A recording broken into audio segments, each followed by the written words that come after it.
बिस्मिल्लाहिर्रहमानिर्रहीम, अस्सलाम वालेकुम। आज का हमारा लेक्चर स्मार्ट सिलेबस के मुताबिक न्यूमेरिकल्स के बारे में है। जो पीछे हमने लेक्चर नंबर 1 में न्यूमेरिकल एग्जांपल्स की थी और उसके साथ एक प्रॉब्लम की थी। तो 7 चैप्टर का जो अगला सिलेबस है उसमें जो प्रॉब्लम्स मौजूद हैं वो है 7.5, 7.6 और 7.12। तो आइए हम 7.5 को अब हल करते हैं। A student presses her palm bye her thumb. एक स्टूडेंट है जो अपनी हथेली को प्रेस करता है अपने थंब के साथ यानी अंगूठे के साथ। With the force of 75 Newton. कितनी फोर्स लगाता है? 75 Newton. How much would be the pressure under her thumb. उसके अंगूठे के नीचे कितना प्रेशर होगा। Having contact area 1.5 centimetre square. तो यहाँ डाटा में क्या दिया हुआ है? पहले तो आपने डाटा बाहर निकालना होता है। एक तो हमें फोर्स दी हुई है जो कि 75 न्यूटन है और जो एरिया है कॉन्टैक्ट एरिया वो है 1.5 सेंटीमीटर स्क्वेयर। सेंटीमीटर स्क्वेयर को हमने मीटर स्क्वेयर में कन्वर्ट करना है। अब जब किसी का स्क्वेयर हो तो हम उसे 2 दफ़ा लिख सकते हैं, यानी कि ये अगर स्क्वेयर ख़त्म करें तो हम इसको लिखेंगे सेंटीमीटर मल्टीप्लाइड बाय सेंटीमीटर। जब 1 सेंटीमीटर है तो उसको लिख सकते हैं 10 की पावर -2 मीटर। दूसरा सेंटी है तो उसको लिख सकते हैं 10 की पावर -2 मीटर। ये आप जानते हैं सेंटी, किलो, मेगा, गीगा, मिली, ये तमाम जो हैं वो क्या हैं? प्रीफिक्सेस हैं। तो इनकी वैल्यूज़ आपको याद होनी चाहिए। ये फर्स्ट चैप्टर का काम है। अब देखिए 1.5 ये 10 की -2 और ये 10 की -2 आपस में मल्टीप्लाई होकर ये बन जाएगा 10 की पावर -4। मीटर मीटर से मल्टीप्लाई होगा तो ये बनेगा metre square.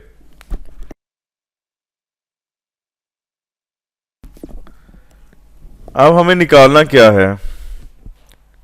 How much would be the pressure. हमें प्रेशर फाइंड आउट करना है। प्रेशर की सिंबल कैपिटल पी। सॉल्यूशन की आप हेडिंग दें। वी नो दैट प्रेशर का जो फार्मूला है that is P is equal to F/A। F की वैल्यू आप डाटा से देखें वो है 75 न्यूटन। 75 न्यूटन और एरिया की वैल्यू डाटा से देखें वो 1.5 into 10⁻⁻⁴। 1.5 into 10⁻⁻⁴ metre square. This is the value of area. अब देखो 75 यहाँ पे, 1.5 को आप इधर ही छोड़ दें। 10 की पावर -4 है, ये ऊपर जाके 10 की पावर +4। ऊपर का यूनिट है न्यूटन और नीचे यूनिट है मीटर स्क्वेयर, तो वो बन गया पर मीटर स्क्वेयर। 1.5 को हमने हल करना है। 75 1.5 का आप ये डेसिमल पॉइंट जो है ये आप ख़त्म करें तो इसकी जगह पे बटे में 10 आ जाएगा into 10⁻⁴ Newton per metre square. अब ये जो बटे वाला 10 है ये ऊपर जाके मल्टीप्लाई हो जाएगा यहाँ पर, ठीक है। और साथ में ये 10 की पावर 4 यहाँ मौजूद है और इसका यूनिट है न्यूटन पर मीटर स्क्वेयर। 15 को आप 75 के साथ कैंसिल कीजिए, ठीक है। तो ये आ जाएगा 5 और ये 10 की पावर 1 और ये 10 की पावर 4 मिलकर बन जाएंगे 10 की power 5 newton per metre square. This is the pressure. तो ये हमारा रिक्वायर्ड रिजल्ट है प्रेशर के बारे में, ठीक है जी। अब ये मैंने विदाउट कैलकुलेटर कैलकुलेटर का इस्तेमाल किए बगैर मैंने ये सारी कैलकुलेशन आपको करवाई है, ठीक है। आपको जो है वो कैलकुलेटर के बगैर वाली प्रैक्टिस होनी चाहिए, बिकॉज़ आप अपने आप को अभी से एमडी कैट की तैयारी के लिए अपने आप को इस काबिल बनाएं कि आप वहाँ पे जब फिज़िक्स का पोर्शन करें तो वहाँ कैलकुलेटर के इस्तेमाल करने की इजाज़त नहीं होती। तो इसलिए आप बग़ैर कैलकुलेटर के कैलकुलेशन करना आज से ही सीखेंगे तो फिर इंशाल्लाह ताला आप इस एमडी कैट के टेस्ट में बहुत अच्छा परफॉर्म कर सकेंगे। नो स्टूडेंट्स, अगला सवाल हमारा है the head of A pin is the square of side 10 millimetre. अब पिन की बात है, ये एक पिन है, कॉमन पिन भी हो सकती है, ये थंब पिन भी हो सकती है। ये पिन जो है वो शेप उसकी ऊपर वाली स्क्वायर है, उसकी एक साइड 10 मिलीमीटर है। जब स्क्वायर है तो तमाम साइड्स 10 मिलीमीटर होंगी। Find the pressure on it due to force of 20 newton. इसके ऊपर जो फोर्स लगा रहे हैं वो 20 न्यूटन की फोर्स इस पे लगा रहे हैं। अब प्रेशर के लिए हमें जो है वो एरिया भी चाहिए और फोर्स भी चाहिए। तो यहाँ पे आप लिखेंगे length of one side of pin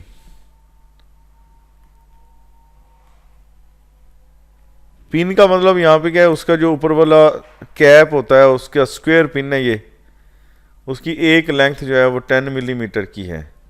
वैसे ये लिखने की ज़रूरत नहीं है खैर, लेकिन आप अपने आप को थोड़ा सा मतलब इजी रखने के लिए कि जी हम हर चीज़ को यहाँ पे नोट करेंगे ताकि हम स्टेप बाय स्टेप अंडरस्टैंड कर सकें, तो उसके लिए आप लिख सकते हैं। वैसे आपने डायरेक्ट जो है वो एरिया ही लिखना है, क्योंकि आपको पता है कि एरिया जो है स्क्वायर की सूरत में दोनों साइड्स का प्रोडक्ट होता है, यानी कि दो साइड्स हैं स्क्वायर की, 4 साइड्स हैं, आप उनमें से चूँकि चारों साइड की लेंथ बराबर होती है तो दो साइड्स को आपस में मल्टीप्लाई करें। दो का मतलब क्या है कि एक ही साइड है, क्योंकि लेंथ सब की बराबर है, उसका आपने स्क्वायर लेना है। सिंपल सी बात यही है कि आपने उसका स्क्वायर देना है, वही उसका एरिया होता है। अब मैं 10 को 10 से मल्टीप्लाई करता हूँ तो ये मेरे पास आ जाएगा 100। ये जो 1 मिली है इसकी जगह पे आ जाएगा 10 की पावर -3। यहाँ उसके साथ ये वाला मीटर अभी मौजूद है। ये दूसरे मिली की बात अगर करें तो वहाँ पे उसकी जगह पर भी 10 की पावर -3 और दूसरा मीटर मौजूद है। ये वाला मीटर और ये वाला मीटर आपस में मल्टीप्लाई होकर ये बन जाएंगे मीटर स्क्वायर। अब 100 है उसी तरह, और 10 की पावर -3 मल्टीप्लाई होकर 10 की पावर -6 मीटर स्क्वायर। ये एरिया हमारे पास है। और फोर्स कितनी लग रही है? 20 न्यूटन की फोर्स लग रही है। Force F is equal to 20 newton. हमें क्या फाइंड आउट करना है? हमें प्रेशर फाइंड आउट करना है। प्रेशर P की वैल्यू निकालनी है, ठीक है। सॉल्यूशन की आप हेडिंग दें और प्रेशर का फार्मूला इस्तेमाल करें यूजिंग फार्मूला। प्रेशर का formula P is equal to F/A। Force आपके पास कितनी है? 20 न्यूटन। और डाटा में से एरिया को आप देख लें, वो है 100 इंटू 10⁻⁻6। 100 इंटू 10⁻⁻6 और यूनिट आएगा मीटर स्क्वायर। अब आप 20 को इधर रहने दें और 100 को भी आप इधर ही रहने दें, और ये 10 की पावर -6 है, इसको उठा के ऊपर ले जाए 10 की पावर +6 हो जाएगा, और यूनिट आ गया इसका न्यूटन पर मीटर स्क्वायर। ये 0 इसके साथ कैंसिल। 2 को आप 10 पे डिवाइड करते हैं तो वैसे ही अगर डेसिमल पॉइंट के हिसाब से अगर आप हल करें तो ये आएगा 0.2 into 10⁻6 Newton per metre square, या इसको हम पास्कल भी कह सकते हैं। तो प्रेशर आपके पास ये आ गया।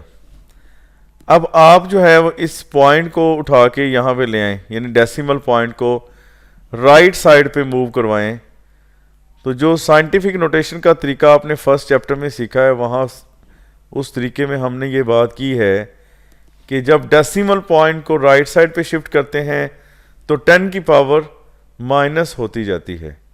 तो एक पॉइंट हमने शिफ्ट किया तो 10 की पावर 1 जो है 1 पॉइंट माइनस हो जाएगी, तो ये 10 की पावर 5 रह जाएगा, यूनिट आएगा न्यूटन पर मीटर स्क्वायर। तो ये प्रेशर आ गया। ठीक है जी। लो जी, अगला न्यूमेरिकल क्या है? 7.12 a steel wire of cross sectional area. तो आप साथ साथ ही डाटा भी लिख सकते हैं, अगर आप स्टेटमेंट को अंडरस्टैंड करते हैं पहले से तो साथ ही डाटा लिख लें। Cross sectional area,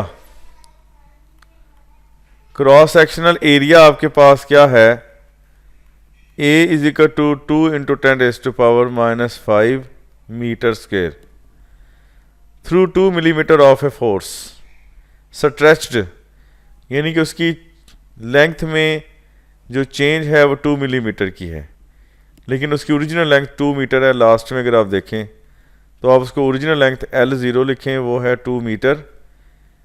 change in length वो है आपके पास 2 मिलीमीटर।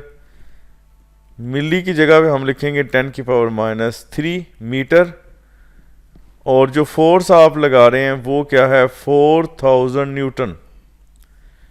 ठीक है, क्रॉस सेक्शनल एरिया दिया हुआ है, ओरिजिनल लेंथ दी हुई है, चेंज इन लेंथ दी हुई है और फोर्स हमें दी हुई है।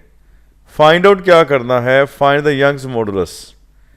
यंग्स मॉडुलस जिसको हम y के साथ रिप्रेजेंट करते हैं वो हमें फाइंड आउट करना है। सॉल्यूशन में हम हेडिंग देंगे सॉल्यूशन की और उसके बाद हम लिखेंगे यूजिंग फार्मूला। अब यंग्स मॉडुलस का फार्मूला है y is equal to FLO divided by A delta L। ठीक है जी। फोर्स आपके पास कितनी है डाटा में से आप देखें, वो है जी 4000 न्यूटन मल्टीप्लाइड बाय L0 की जो वैल्यू है यानी ओरिजिनल लेंथ है 2 मीटर। क्रॉस सेक्शनल एरिया जो आपके पास है वो है 2 इंटू 10⁻⁻5 मीटर स्क्वेयर और डेल्टा L की वैल्यू क्या है? 2 इंटू 10⁻³ मीटर। ठीक है, ये सारा डाटा आपको दिया हुआ है। तो इसमें क्या करेंगे कि आपके पास आप कैलकुलेशन कैसे करेंगे?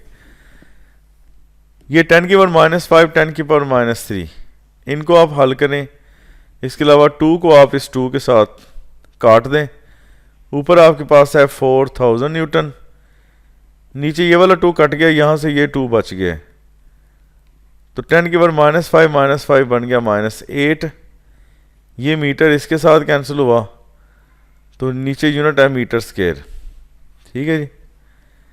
अब देखें 2 को आप इसके साथ काटें 4000 के साथ तो ये आएगा 2000 और 10 की पावर -8 ऊपर जाके 10 की पावर +8 यूनिट आएगा न्यूटन पर मीटर स्क्वायर। 2000 का हम लिख सकते हैं 2 इंटू 10⁻³ और इधर 10⁻8 Newton per metre square. Mathematically 10 की पावर 3 और 10 की पावर 8 मिलकर बन जाएंगे 10 की power 11 newton per metre square. This is the value of Young's modulus. Calculator के साथ भी आप कर सकते हैं, लेकिन कोशिश कीजिए कि विदाउट कैलकुलेटर आपको कैलकुलेशन करनी आ जाए। बहुत आसान होता है, कोई इतना मुश्किल नहीं। आप स्टेप बाय स्टेप जो है वो तमाम काम करते जाएं। एक ही स्टेप में सब कुछ करने की कोशिश करेंगे तो फिर आपकी गलतियां हो जाएंगी। इसलिए स्टेप बाय स्टेप हर काम को परफॉर्म कीजिए ताकि कोई मिस्टेक ना हो। तो चैप्टर नंबर 7 के न्यूमेरिकल्स हमने स्मार्ट सिलेबस के मुताबिक यहाँ तक कवर कर लिए हैं। ठीक है, अब आपका काम ये है कि आपने इनकी प्रैक्टिस करनी है। ठीक है, इसकी प्रैक्टिस आपने करनी है 2 टाइम्स ताकि आप अच्छी तरह से इसके बारे में कंफर्म हो जाएं कि आपको ये तैयार हो चुके हैं। अंडरस्टैंड करने के बाद प्रैक्टिस करना बहुत ज़रूरी होता है, इसलिए स्टूडेंट्स प्रैक्टिस में कोताही ना कीजिए। अगर आप प्रैक्टिस में कोताही बरतेंगे तो कल को जब आप पेपर में जाएंगे तो ये सारी बातें आपके माइंड से निकल जाएंगी और आप कंफ्यूज हो जाएंगे कि पता नहीं मेरी कैलकुलेशन दुरुस्त है या नहीं है, या मेरा जो मेथड है हल करने का, जो तरीक़ाकार है वो भी सही है कि नहीं सही है। तो इसलिए इन सारी बातों पर अमल कीजिए, प्रैक्टिस कीजिए, अपनी तैयारी कीजिए। तो मिलते हैं नेक्स्ट लेक्चर के साथ, इजाज़त दीजिए, अल्लाह हाफिज़।